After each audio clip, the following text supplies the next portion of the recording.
Hello everybody, welcome to the Comic and Movie Show. My name is Deshaun. Today I'm here to review Dungeons & Dragons Honor Among Thieves. Now, Dungeons & Dragons is a big popular thing, especially right now. Ever since, I'd probably say Stranger Things kind of like rejuvenated. Like, not that people weren't playing it, not that people weren't into D&D and the tabletop scene. As you can see in the background, I like shit like that. So, as you can see, I love board games. I love things of that nature. So, Dungeons & Dragons, but I never quite got into Dungeons & Dragons. But if Seth, who's been on my channel many times, he's a huge Dungeons & Dragons fan.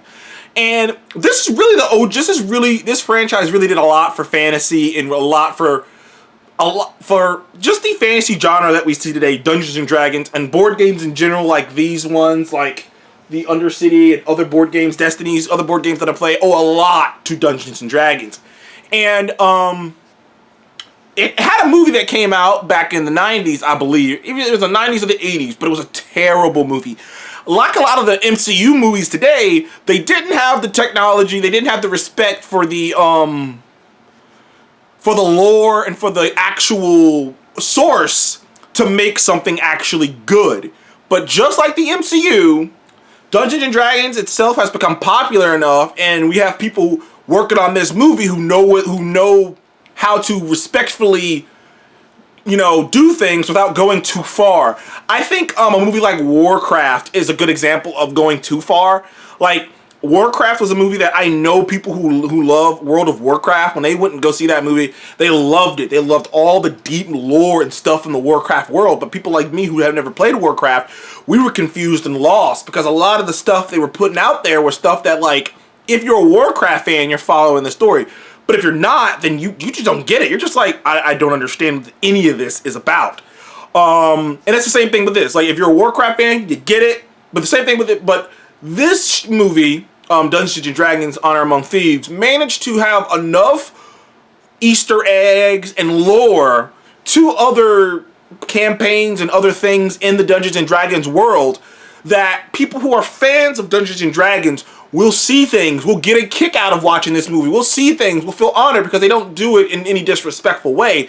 They do it true to the game. Even watching this with Seth, because that's why I watched this with Seth, he even mentioned some of the plot points, some of the things that happen in the movie are things that a DM, the Dungeon Master, would do to characters. And I found that to be very awesome. I love it when you can organically work the source material and respect the source material. And I'm happy to say that this movie does a great job of that. So people who are fans of Dungeons & Dragons, this is also going to be a nice treat for you because it not only does it respect the source material, but it plays around with it a bit. But the movie itself, overall, it's a fun fucking movie. This is like a very straightforward, simple movie. And I don't mean to say that in a bad way. I don't mean that in like a terrible way. But it's pretty straightforward. Everything you think is going to happen is going to happen.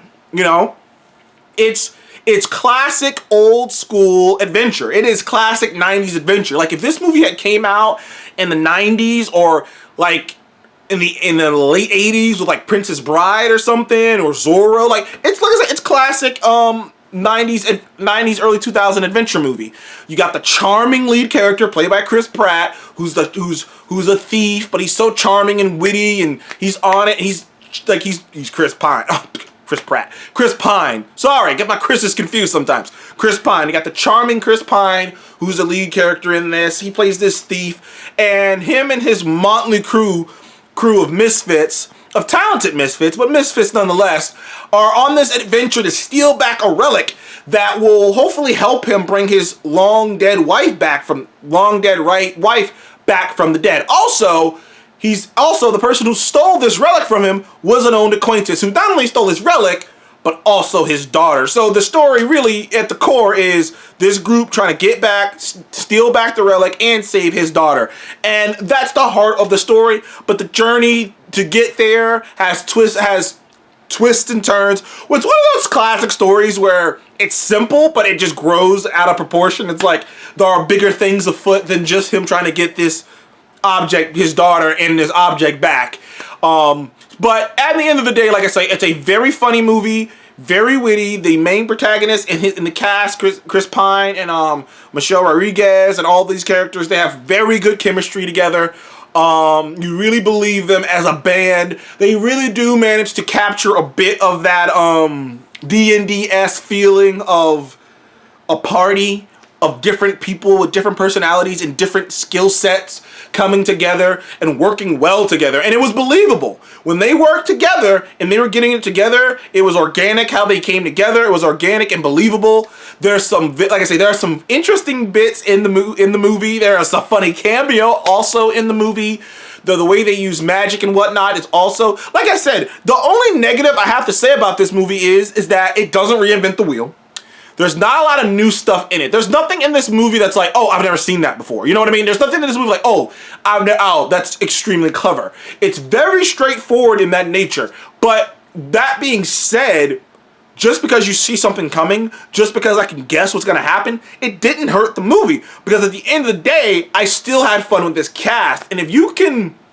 And for a long time in the MCU, that was what the MCU had. Like, you know, you can make anyone watch any ridiculous premise you want as long as you believe in and like the main cast. And I did. I bought into them. I enjoyed them together. Honestly, I want a sequel. I really had a great time with this movie. Like I say, was it the best movie I've seen this year? No. Was, like, you know, is it the best action movie I've seen this year? No. But it did give me a sense of adventure that I haven't really felt in a little bit. You know, I don't think I felt that sense of adventure in a while. Like, I'm trying to think the last time I had a movie that made me feel that. It's been a little bit, because you don't really get these kind of old school classic adventure movies anymore. You used to get them all the time back in the day, but you don't get them like you used to. So it's actually pretty cool to get a good classic old school adventure movie like this. I would give Dungeons and Dragons: Honor Among Thieves an 8 out of 10. I think it's a very solid movie, very fun movie, good movie to take the family to, good movie to just go out and sit back and enjoy yourself. It's not like a dumb movie where it's like so poorly written, you gotta turn your brain off. No, it's just straightforward. It does all the things properly, but you know, like I said, you just see it's nothing revolutionary here. But sometimes you don't gotta reinvent the wheel. Just have a good time. And this movie is a good time. Anyways, thank you guys for joining the Comic Game Movie Show. Please like, subscribe, and I will see you guys on the next one. Goodbye.